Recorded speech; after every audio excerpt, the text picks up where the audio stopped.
നമസ്കാരം. കഥയല്ലത് ജീവിതത്തിലേക്ക് എല്ലാവർക്കും സ്വാഗതം.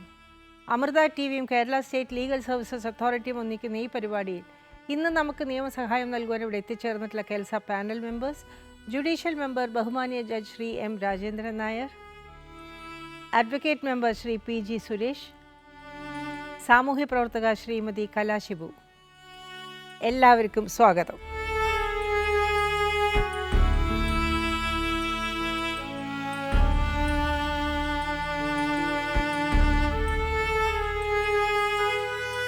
ഇരുപത്തൊമ്പത് വർഷമായി കല്യാണം കഴിഞ്ഞിട്ട്. മൂത്ത മകള് +2 ആയിട്ടുള്ളൂ. എനിക്ക് 12 വർഷം പിള്ളേരില്ലായിരുന്നു. ഇല്ലാതിരുന്നിട്ട് ഉണ്ടായതാ മോള്. ഇവരെല്ലാ തരത്തിലും എപ്പോഴും എന്നോട് അലമ്പ. ഞാനിങ്ങനെ ഒന്നും ഇല്ലാതെ വന്നതുകൊണ്ട് എനിക്ക് ആ വീട്ടിൽ പറമ്പിലാണേലും ഒന്നും എടുക്കാനുള്ള അധികാരമില്ല. ആ മനുഷ്യൻ നിങ്ങൾ എപ്പോഴെങ്കിലും കണ്ടിട്ടുണ്ടോ? കണ്ടിട്ടുണ്ട്. അത് വെറും ഫോണിലൂടെയുള്ള ബന്ധം മാത്രമായി അല്ലാതെ അത് മറ്റേ ലെവലിലേക്കൊക്കെ മാറിയോ ആ ബന്ധം? അങ്ങനെ ഉണ്ടായിരുന്നു. 500 രൂപ 600 രൂപ എന്നുള്ള വലിയൊരു സംഖ്യയാണ്. അതെ സാറേ, ഞാൻ സമ്മതിച്ചേ. ഓമനയ്ക്ക് വലിയ സംഖ്യ ആവണ്ടേ? എനിക്കറിയാം, അതറിയാം. പക്ഷെ 9,000 രൂപ. അതിൽ നിന്ന് അത്യാവശ്യം ചെലവ് പോയാലും 10,000-8,000 രൂപയാണ് ഒരു മാസം പണിയെടുത്താൽ കിട്ടുന്നത്. അതുപോലെ തന്നെയാണ് കൂലിപ്പണിക്ക് പോവല്ലേ ഭർത്താവും. സോമൻ എല്ലാ കാര്യങ്ങളും വീട്ടിൽ നടക്കുന്ന വേണ്ടതും സാധനങ്ങൾ വസ്തുക്കൾ വാങ്ങേണ്ട കാര്യത്തെ സംബന്ധിച്ചും സാമ്പത്തിക കാര്യത്തെ സംബന്ധിച്ചും ഓമനയുമായിട്ട് ഡിസ്കസ് ചെയ്യാറുണ്ടോ? ഒരുമിച്ച് സംസാരിക്കാറുണ്ടോ? കുറച്ചു കാലമല്ല, തുടക്കം മുതലേ ഉണ്ടോന്ന് ചോദിക്കണം. തുടക്കം മുതലേ ഉണ്ട്. വീട്ടിലേക്ക് അപ്പൊ വേണ്ട എല്ലാ സാധനങ്ങളും ഉണ്ട്. TV ഉണ്ട്, എല്ലാ സാധനങ്ങളും സോമൻ വാങ്ങിച്ചിട്ടുണ്ട് അല്ലേ? വീട്ടിലേക്ക് വേണ്ട എല്ലാ സാധനങ്ങളും. അല്ല, TV ഉണ്ടെന്ന് പറഞ്ഞു. ഞാനും കൂടെ കൂടി എടുത്ത് ഞാൻ ജോലിക്ക് പോയി ഇൻസ്റ്റാൾമെന്റ് ആയിട്ട് എടുത്തത്. 2010 ഞാനും കൂടെ പണിക്ക് പോയിട്ട്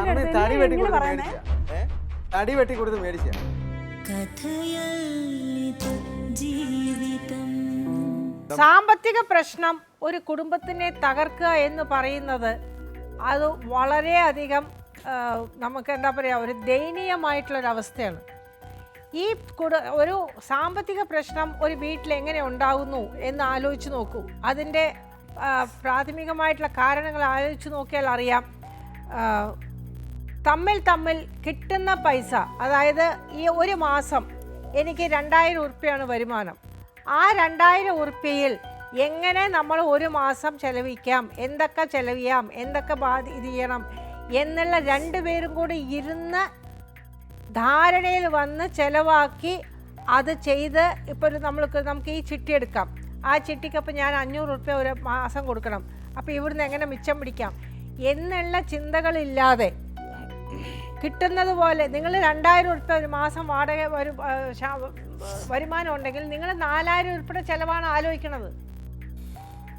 4,000 ഉറുപ്പ്യയുടെ ചിലവ് നിങ്ങൾക്ക് ഉണ്ടാവുമായിരിക്കും, പക്ഷെ നമുക്ക് ഇല്ല വരവ്. ആ വരവില്ലാത്ത ഒരു സാധനത്തിനെ കുറിച്ച് നമ്മൾ ചിന്തിച്ചിട്ട് നമ്മൾ ഒരു തരത്തിലും നമുക്ക് കയ്യിൽ എത്താത്ത തരത്തിൽ നമ്മൾ കടമെടുക്കുമ്പോഴാണ് ഈ പ്രശ്നങ്ങൾ വരുന്നത്. ശരിയാണ്.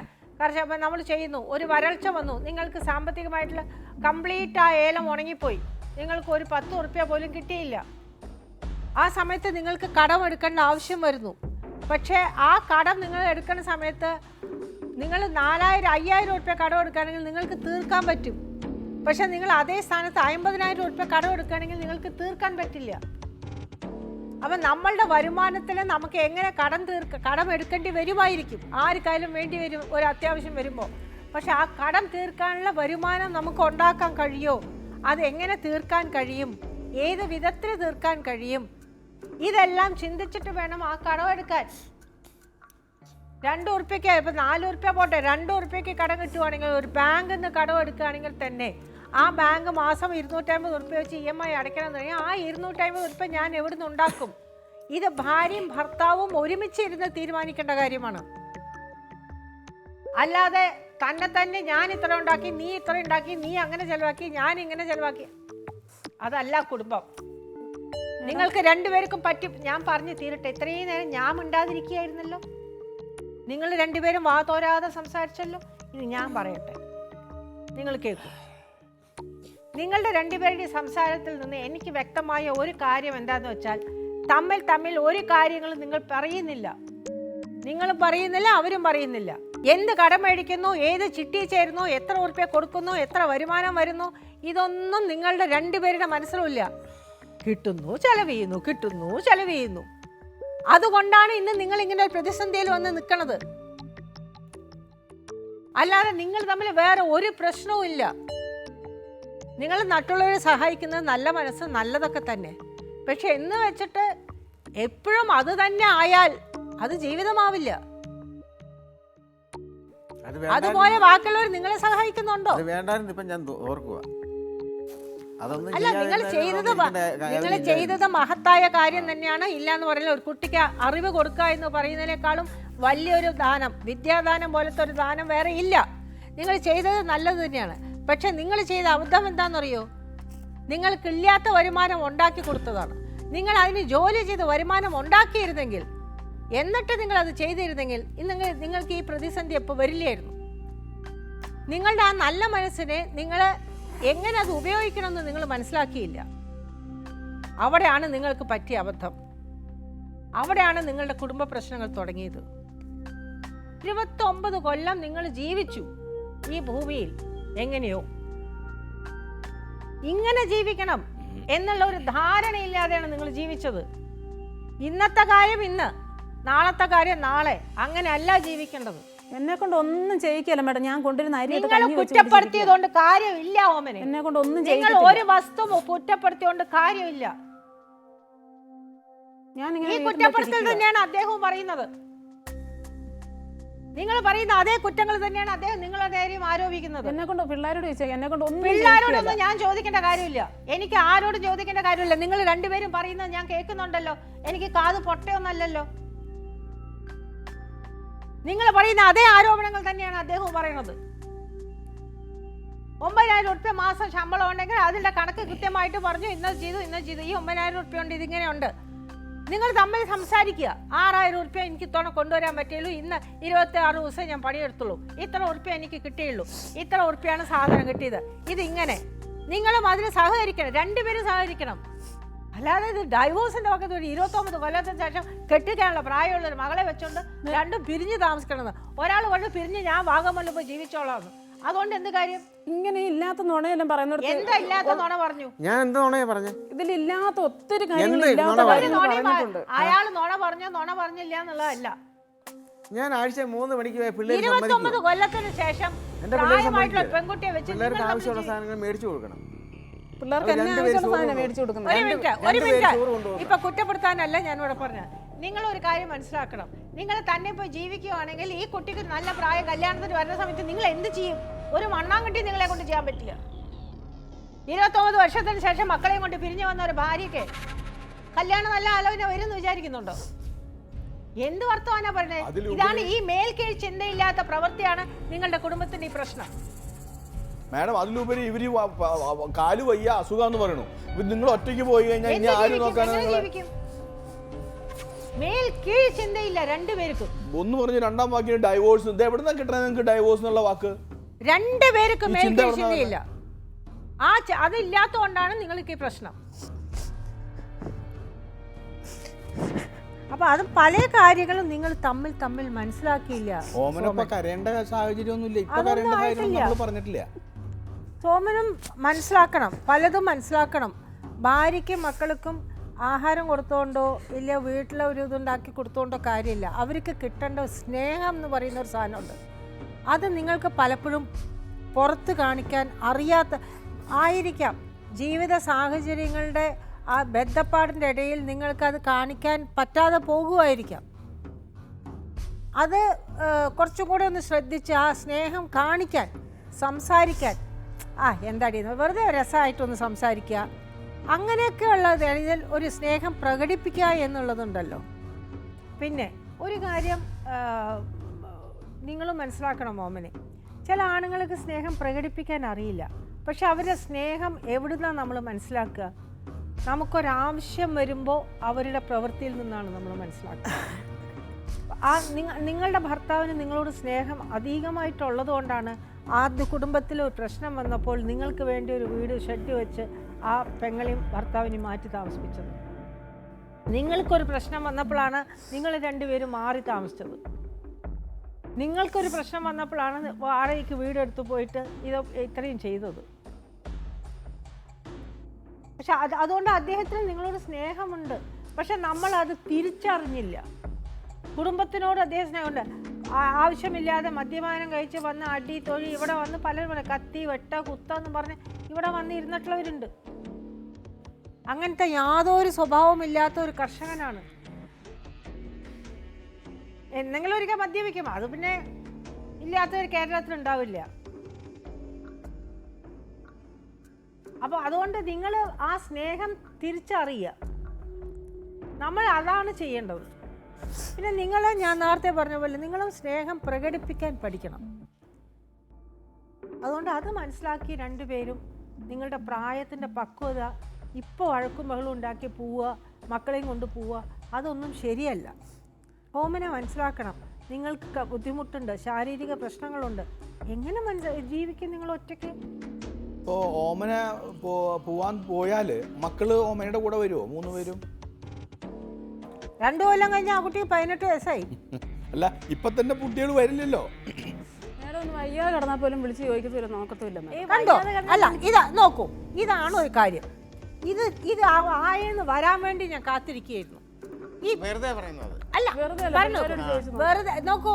ആ ഭാര്യയുടെ ആദ്യം തൊട്ട് ഇവിടെ വന്നിരുന്നപ്പോ തൊട്ട് പറയുന്നത് ഒന്ന് വിളിച്ച് വെറുതെ പറഞ്ഞ വയ്യാതെ കിടന്നിട്ട് നോക്കാതിരുന്നിട്ടുണ്ടാവില്ല. നിങ്ങൾ നോക്കിയിട്ടുണ്ടാവും. വയ്യെന്ന് പറഞ്ഞ ഏത് രാത്രിയാണ് ഞാൻ നിർബന്ധിച്ച് ഓട്ടോ പിടിച്ച് ഏലപ്പാറ 300 അവിടെ ഓട്ടോ കൂലി അവിടെ എത്ര പ്രാവശ്യം കൊണ്ടിട്ട് പൈസയുടെ കണക്ക് പറയണേ. അല്ലെന്നേ, പൈസ പൈസ ഉണ്ടേലും ഇല്ലേലും പിള്ളേർക്കോ ഓമനിക്കോ സുഖമില്ല, അന്നേരം ആശുപത്രി കൊണ്ടുപോകും. എനിക്ക് വയ്യെങ്കിൽ മാത്രമേ ഞാൻ പോകാതിരിക്കത്തുള്ളൂ. പൈസ ഉണ്ടേലും ഇല്ലേലും ഇവരാദ്യം തൊട്ടേ പറയുന്ന ഒരു കാര്യമേ ഉള്ളൂ. നോക്കൂ, കേക്കൂ സോമൻ. ഇവർ ജോലിക്ക് പോയി. അവർ പറഞ്ഞ ഒരു കാര്യമാണ് പറയണത്. അവർ വീട്ടിൽ നിന്ന് ഇറങ്ങി തൊടുപുഴ വന്ന സമയത്ത് വിളിച്ചു പറയും, ഞാൻ തൊടുപുഴ ഇങ്ങനെ എത്തി എന്നുള്ളത്.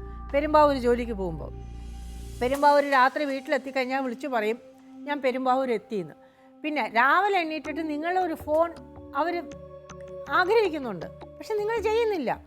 അത് നിങ്ങൾക്ക് പറഞ്ഞു കേൾക്കൂ, നിങ്ങൾക്കത് ചെയ്യണ്ടെന്നുള്ളതല്ല, നിങ്ങൾക്കത് പക്ഷെ അത് നിങ്ങളുടെ ജീവിതത്തിൻ്റെ ബന്ധപ്പാടിൻ്റെ ഇടയിൽ കൂടെ നിങ്ങളത് വിട്ടുപോവുകയാണ്. സ്നേഹമില്ലാഞ്ഞിട്ടോ നിങ്ങൾ അന്വേഷിക്കാഞ്ഞിട്ടോ അല്ല, പക്ഷെ പലപ്പോഴും അത് നിങ്ങളുടെ ആ ഒരു തിരക്കിൻ്റെ ഇടയിൽ വിട്ടുപോകുന്നതാണ്. അതേപോലെ നിങ്ങൾ ആഗ്രഹിക്കുന്നുണ്ട്, പക്ഷെ നമ്മൾ ആഗ്രഹിക്കുന്ന പോലെ വേറൊരാൾ പ്രവർത്തിക്കണം എന്നില്ല. ഇപ്പം എനിക്ക് ഒരുപാട് ആഗ്രഹങ്ങളുണ്ട് എന്ന് വെച്ചിട്ട് അതൊക്കെ എൻ്റെ ആൾക്കാർ ചെയ്തു തരണമെന്നുണ്ടോ? സാധിച്ചോളണമെന്നുണ്ടോ? ഞാൻ ആഗ്രഹിക്കുന്ന പോലെ മറ്റൊരു വ്യക്തി എന്നോട് പെരുമാറണം എന്ന് നമ്മൾ ചിന്തിക്കുന്നത് തന്നെ തെറ്റാ. ഒരിക്കലും നമ്മളുടെ ജീവിതത്തിൽ സംഭവിക്കില്ല. കാരണം അവർക്കും അതുപോലെ ആഗ്രഹിക്കാനുള്ള അർഹതയുണ്ട്. ഓമന ഇങ്ങനെയൊക്കെ പെരുമാറണമെന്ന് സോമനും പറയാം. ഞാൻ വിളിക്കൂല, ചോദിച്ചു നോക്കി. വിളിക്കൽ മാത്രമല്ല ഓമനെ, ഭാര്യയിൽ നിന്നും അയാൾ ചിലപ്പോൾ വല്ലതും പ്രതീക്ഷിക്കുന്നുണ്ടാവും. പലതും അത് ചിലപ്പോൾ നിങ്ങൾ ചെയ്തു കൊടുക്കുന്നുണ്ടാവില്ല. അത് നിങ്ങൾ മനഃപൂർവ്വമല്ല. നിങ്ങൾ അറിയുന്നേ ഉണ്ടാവില്ല അയാൾ എന്താ ആഗ്രഹിക്കണേന്ന്. ഒരു പക്ഷെ ഇപ്പോഴായിരിക്കും അയാൾ കേൾക്കുന്നത് നിങ്ങൾക്ക് ഇങ്ങനെ പല ആഗ്രഹങ്ങളും ഉണ്ടോ എന്നുള്ളത്. ഈ മൊബൈൽ ഫോൺ ഇല്ലാത്തൊരു കാലത്തായിരുന്നു ഓമന ജനിച്ചിരുന്നെങ്കിൽ പെട്ടുപോയനെ. വിളിക്കാൻ പറ്റില്ല, ഇടയ്ക്കിടയ്ക്ക് വിളിച്ച് ചോദിക്കാൻ പറ്റാത്തതുകൊണ്ട് സ്നേഹമില്ല എന്ന് പറഞ്ഞിട്ട് ഈ മൊബൈൽ ഫോൺ ഇപ്പോഴല്ലേ കണ്ടുപിടിച്ചത്. പക്ഷേ സ്നേഹമില്ല, വിളിച്ച് ചോദിക്കുന്നില്ല. ഓക്കെ, ഈ പുള്ളി ചെയ്യുന്ന വേറൊരു കാര്യം, നിങ്ങളുടെ അസുഖം മനസ്സിലാക്കി അങ്ങനെ ഇരിക്കുകയാണ്, രാവിലെ എഴുന്നേക്ക് പോലും വേണ്ട, ജോലിയൊക്കെ ചെയ്യുന്നു. അതൊരു നിസ്സാര കാര്യമൊന്നുമല്ല. ഞാൻ പറഞ്ഞിട്ടാ രാവിലെ അല്ല, നിങ്ങൾ പറഞ്ഞോണ്ട് അങ്ങനെ ചെയ്യണമെന്നുണ്ടോ? ഭാര്യ പറഞ്ഞ തിരിച്ചാ നമ്മുടെ നാട്ടില് ഭർത്താവ് പറഞ്ഞിട്ട് കേട്ടില്ല അപ്പ അടിക്കും. പക്ഷെ നിങ്ങൾ പറയുന്ന ഉടനെ പുള്ളിക്കാരൻ കേൾക്കണമെന്ന് നിയമമൊന്നും ഇല്ല. ഉണ്ടോ? ഓമനക്ക് മരുന്നില്ല. ഞാൻ ഇങ്ങനെ നടക്കും. ഞാൻ എന്റെ സ്ഥാനത്ത് വേറെ ആരെങ്കിലും ആണെങ്കിൽ വീട്ടിൽ ഒരു പണി ചെയ്യത്തില്ല. ഞാൻ ഈ കാല് വലിച്ച് 2 കാലും 20 രൂപയുടെ കൊട്ടഞ്ചക്കാരി എന്ന് പറഞ്ഞ കുഴമ്പ് തേച്ചാണ് ഞാൻ നടക്കുന്നത്. ഒരുപാട് വീടുകളിൽ മോശമായിട്ടുള്ള ആരോഗ്യസ്ഥിതി ഉള്ളവരും ജീവിക്കുന്നുണ്ട് മോമനെ.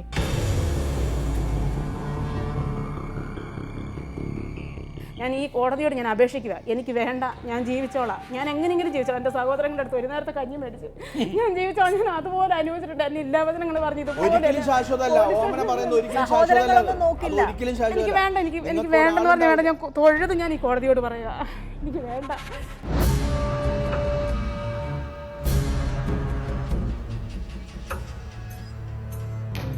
കഥയല്ലിതു ജീവിതം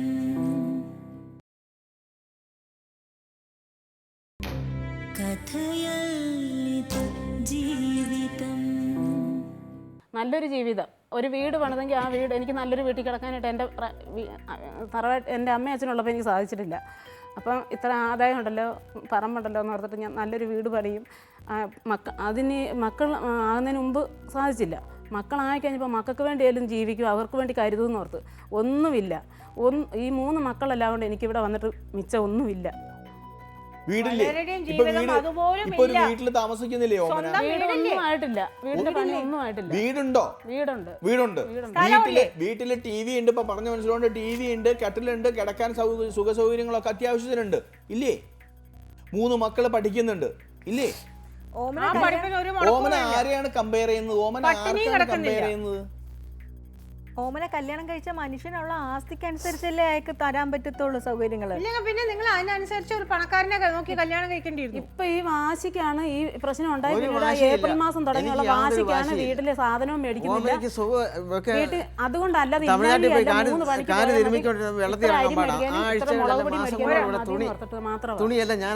വാശിക്ക് ചെയ്യുന്നതാ. തമിഴ്നാട്ടിൽ പോയി കുറച്ച് കാല് തിരുമ്മി. തമിഴ്നാട്ടിൽ പോയിട്ട് കാല് തിരുമാൻ പോയായിരുന്നു. 2 മാസം പിന്നെ അവിടെ ഞങ്ങൾ 3 പോക്ക് പോയി. 3 പോക്ക് കാല് തിരുമ്പി അവിടെ നിന്ന് കുഴമ്പ 400 രൂപയുടെ കുഴമ്പ മേടിച്ച് വീട്ടിൽ കൊണ്ട് വെച്ചേക്കുന്നത്. 400 രൂപയ്ക്ക് അവിടെ നിന്ന് തൈലം അല്ല മേടിച്ച് അവിടെ നിന്ന് കൊണ്ടുവന്ന് ഇവിടെ അന്വേഷിച്ച് വെള്ളത്തിൽ ഇറങ്ങാൻ കഴിഞ്ഞാൽ ഞാൻ ആ തുണി അലക്കി കൊടുത്തോണ്ടിരുന്നത് ഇവിടെ ഓമനയുടെ. ഓമന എങ്ങനെ എനിക്ക് നിന്നോട് ഭയങ്കര ഇഷ്ടമാണ്, ഭയങ്കര. അതുപോലെ എൻ്റെ 7ാം ക്ലാസ്സിൽ പഠിക്കുന്ന ചെറുക്കം വരെ എന്ത് പണി ചെയ്താലും തള്ള പറഞ്ഞ് അന്നേരം അതുപോലെ ചെയ്തു കൊടുക്കും. പിള്ളേർ 3 പേരും ചെയ്യും. പിന്നെ പോരാത്ത എന്തോരുണ്ട് എന്നോട് പറഞ്ഞ് ഞാൻ ചെയ്തു കൊടുക്കുകയല്ലേ. പിന്നെ അന്വേഷിക്കുന്നില്ല, സ്നേഹമില്ലെന്ന് പറഞ്ഞിട്ട് എന്തോരം കാര്യം. അതാണ് സാറ് നേരത്തെ പറഞ്ഞൊരു കാര്യമുണ്ട്. അയലത്തെ അദ്ദേഹത്തിലെ ജയറാമും സിദ്ദിഖും തമ്മിലുള്ള 2 ക്യാരക്ടർ വളരെ വളരെ പഠിക്കേണ്ട ഒരു കാര്യം തന്നെയാണത്. മോളെ എന്ന് വിളിച്ച് എടുത്തു പൊക്കി കാണിക്കുന്നത്. എൻ്റെ ആ ജയറാമിൻ്റെ ഭാര്യ കമ്പയർ ചെയ്യണം, നോക്കൂ, കണ്ടുപഠിക്കൂന്ന്. അവസാനത്തെ സീനിലാണ് യഥാർത്ഥ സിദ്ദിഖിനെ മനസ്സിലാകുന്നത്. ആ ക്യാരക്ടർ, ഞാൻ ആ ക്യാരക്ടറാണ് പറഞ്ഞത്. ആ ക്യാരക്ടർ അന്യ സ്ത്രീകളുടെ അടുത്ത് പോകുന്നു, അത് ചെയ്യുന്നു, ഇത് ചെയ്യുന്നു. ഇവിടെ മോളെ ഭാര്യയെ കാണുമ്പോൾ മോളെ എന്ന് വിളിക്കാൻ എല്ലാവർക്കും പറ്റും. ജയറാം അങ്ങനെയല്ല. പ്രാക്ടിക്കൽ ലൈഫിൽ ഭാര്യയ്ക്കും വീട്ടുകാർക്കും എല്ലാ സുഖ സൗകര്യങ്ങളും ഉണ്ടാക്കാൻ വേണ്ടി അധ്വാനിക്കുന്ന ആളാണ്. അതാണ് സത്യത്തിൽ ഇവിടെ നടക്കുന്നത്. ഇപ്പം ഇന്നിപ്പോൾ സോമൻ്റെ അവസ്ഥ എന്ന് പറയുന്നത് ഇതാണ്. കൂലിപ്പണി എടുക്കുന്നവൻ്റെ സാധാരണക്കാരൻ്റെ ബുദ്ധിമുട്ടുകൾ നമുക്ക് മനസ്സിലാക്കാതെ പറ്റില്ല. ഒരു കൃഷിക്കാരന് കൃഷിനാശം വന്നാൽ അവൻ്റെ 1 വർഷത്തെ അധ്വാനമാണ് പോകുന്നത്. കടം മേടിച്ചിട്ടാണ് വളമിടുന്നത് പലരും. ആ വളമിട്ട ആദായം കിട്ടുമ്പോഴാണ് പലരും കടം തിരിച്ചു കൊടുക്കുന്നത്. കൃഷിക്കാരൻ ധാരാളം ബുദ്ധിമുട്ടുന്നതാണ് കൃഷിക്കാരൻ. ഇവിടെ വേറെ ഒരു മേഖലകളിലും അത്രയും ബുദ്ധിമുട്ടുന്നവരുണ്ടാവില്ല എന്ന് എനിക്ക് തോന്നണേ. അത്രയും ബുദ്ധിമുട്ടി അത് സ്വന്തം. മാഡം ഒരു കാര്യം കൂടി ആലോചിക്കണം. അദ്ദേഹത്തിൻ്റെ അനിയൻ്റെ കുട്ടികളെ സംരക്ഷിക്കണം. ഇവർ അനിയത്തി കൂടിയാണ്. കൈയൊടിഞ്ഞു. ആര് ചെയ്യും? പറഞ്ഞു ജയിക്കുന്ന ഇതാ പിള്ളേരെ വളർത്തുന്നു.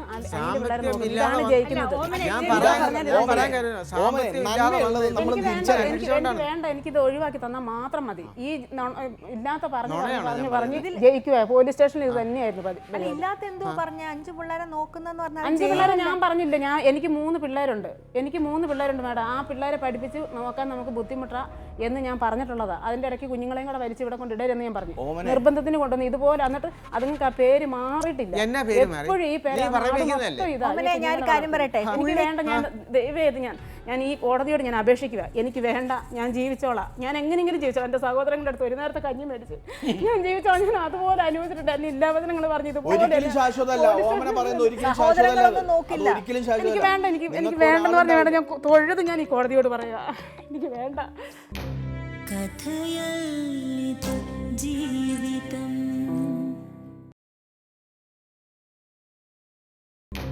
കഥയല്ലിതു ജീവിതം.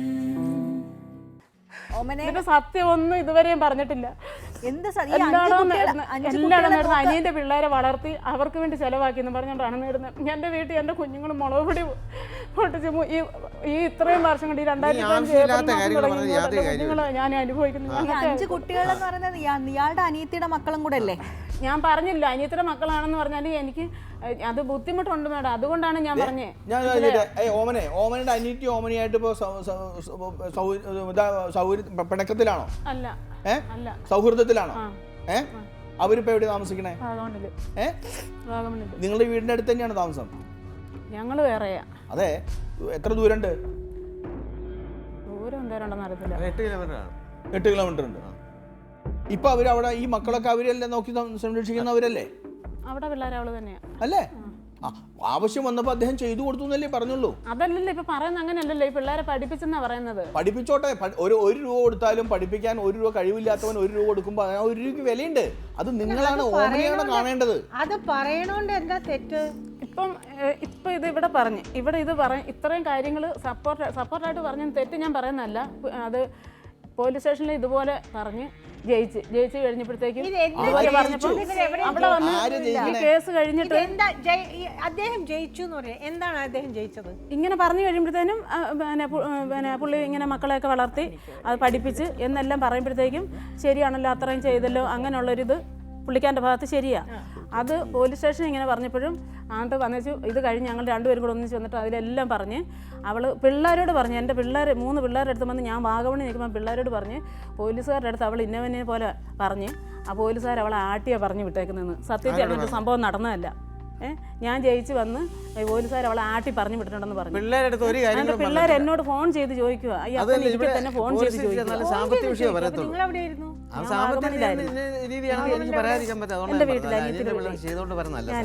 എന്റെ കൂടെ വന്നില്ല.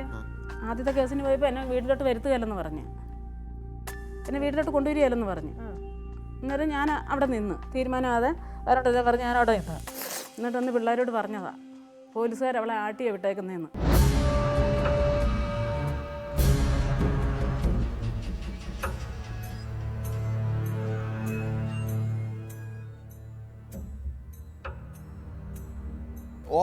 ഓമനെ ദൂർത്തടിക്കുന്നുള്ള ഒരു കംപ്ലൈന്റോ ഒരു പരാതിയോ അദ്ദേഹത്തിനില്ല, സോമനില്ല.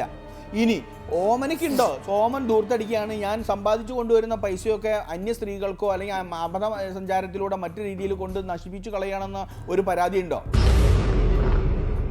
കൃഷിക്കാരനെ സംബന്ധിച്ച് 35,000 രൂപ കടമൊന്നുമല്ല. കടം തീർക്കണ വിഷയമല്ലല്ലോ. അത് അദ്ദേഹം പണിയെടുത്ത് തീർത്തോളാന്ന് പറയുന്നുണ്ട്.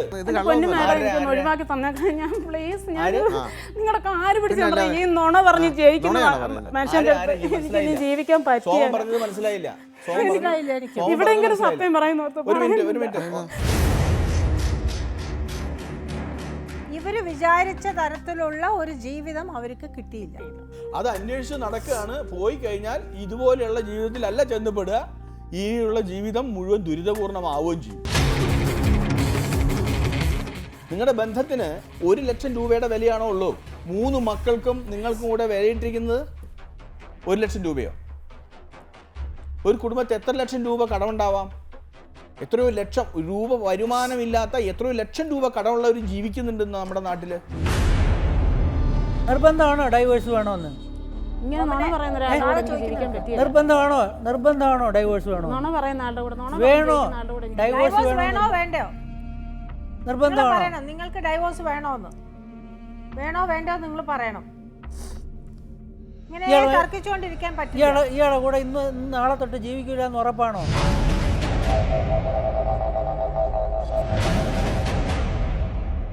നിങ്ങളുടെ അഭിപ്രായങ്ങളും നിർദ്ദേശങ്ങളും ഞങ്ങളെ എഴുതിയും അറിയിക്കാം. വിലാസം: producer, Kathayallithu Jeevitham, Amrita TV, Idagramam, Karumam PO, Thiruvananthapuram 2. Email: ജീവിതം